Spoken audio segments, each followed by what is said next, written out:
The meet starts in about 15 minutes, and the fans continue to pile in, as you can see. Like Los Angeles Angels star Shohei Ohtani.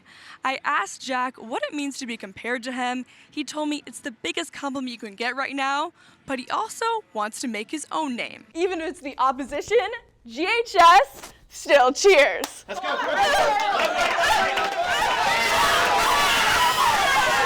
Thanks, guys. You can catch them at the state meet tomorrow. Back to you. What she wanted to do was play hockey. She begged her parents for a year, and since figure skating just was not the right fit, they let her, and she was great. She loved the competitiveness, the aggression on the ice, and she also learned the shoulder drop. Thanks, Coach Barnes, and we hear you have a big crowd tonight. We already got 2 fans here. Beyond NIL, people have also been talking about student athletes receiving cuts of TV revenue, especially with more money coming into the SEC when Texas and Oklahoma join in 2024. I asked Strickland if he sees this in the future. The number 5 UConn Huskies are off to an impressive start. They're 9-0, and their smallest margin of victory was 10 points against Oklahoma State. Joey, you just took the lead in the home run challenge, 15 home runs. How good does it feel? Feels great. You got to represent Las Vegas. When we started out this regular season, we had 76 days to play baseball. Now, there are 9 days left. These teams know now or never is approaching and are showing it on the diamond.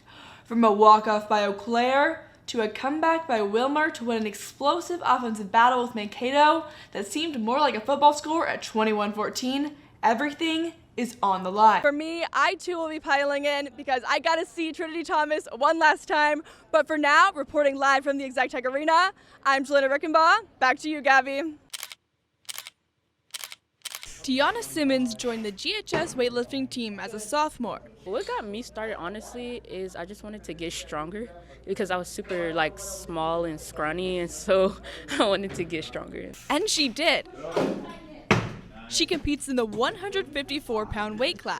Simmons boasts a 190 clean and jerk and benches 195. All of us in here, we empower each other.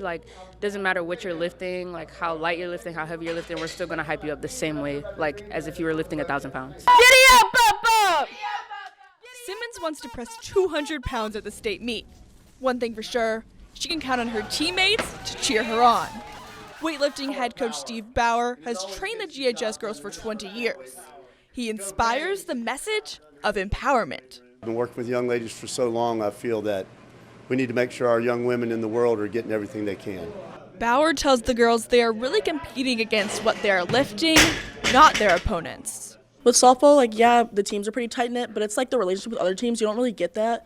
Here, I've made so many friends, with people from other teams. It's crazy how many people I've met and have come to be friends with. The empowerment extends beyond the Hurricanes. Even if it's the opposition, GHS still cheers. Let's go.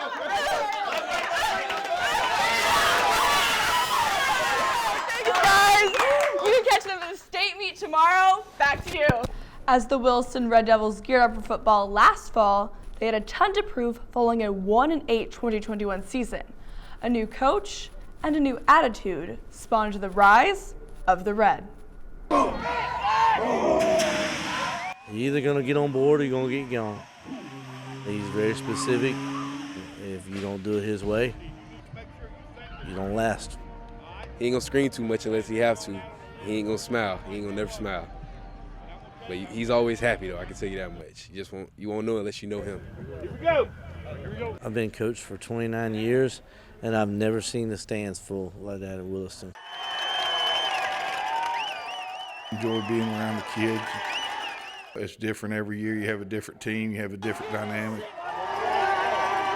You have different chemistry, and every year's a new year. It's challenging, and it's something I've always enjoyed doing, and when I quit enjoying it, I know that's when it's time to get out.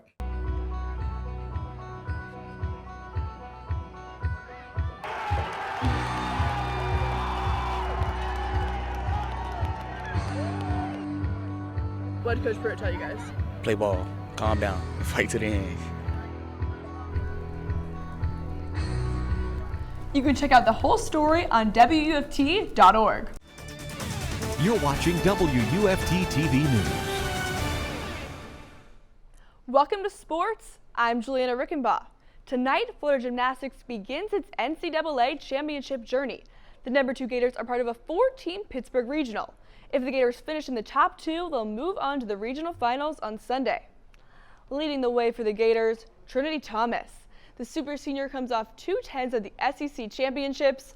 Florida head coach Jenny Rowland says she's seen Thomas believe in herself more lately. She's a veteran, and that's what she knows how to do, and that's what this team has a lot of confidence in her. And it's great to see Trin having the confidence in herself as well. Tonight's meet starts at 7 p.m. Every year, Gators track and field hosts the Florida Relays. High schoolers, college students, and professionals all compete at Percy B track, with the event starting today, continuing through tomorrow. High schoolers began action this morning, competing in events like pole vault and shot put. Meanwhile, the college athletes also competed today. There are 32 college teams in Gainesville, and 63 Gators are competing. The pros hit the track tomorrow. Tonight, number 3 Gator baseball takes on the Auburn Tigers. Our Gabby Vitale is live at Condren Ballpark. Gabby, we know this team hits a ton of home runs. Can you tell us what direction the wind is blowing out there and how it could affect the Gators hitting? Yeah, Julianna. Meanwhile, number 13 Gator softball hits the road. They'll take on South Carolina in a 3-game series. On Wednesday, the Gators mercy ruled Stetson 8-0. Skylar Wallace extended her run streak to 11 games. She averages scoring about 1.5 runs per game, which stands 3rd in the nation. The Gators are 3-3 in SEC play, while the Gamecocks are 1-5. First pitch is set for 6 p.m. tonight. Gator Football Pro Day is now in the books as Gator players now wait for the NFL Draft to see if their names will be called. One of those players is defensive tackle Jervon Dexter. I think a lot of people, me being 6'6", didn't think that I can bend as well as I do. So I did pretty good at bending the hoops and getting through the bag. The NFL Draft will take place April 27th to 29th in Kansas City. The Florida men's basketball team picks up its first transfer, 6'8" forward E.J. Jarvis from Yale. Jarvis averaged 11.4 points and 5.5 rebounds per game. He was one of the most sought-after players in the transfer portal and chose Florida over Miami and Notre Dame, among others. He's an excellent three-point shooter, hitting 41% from beyond the arc, and he brings much-needed length to the Gator front court as well.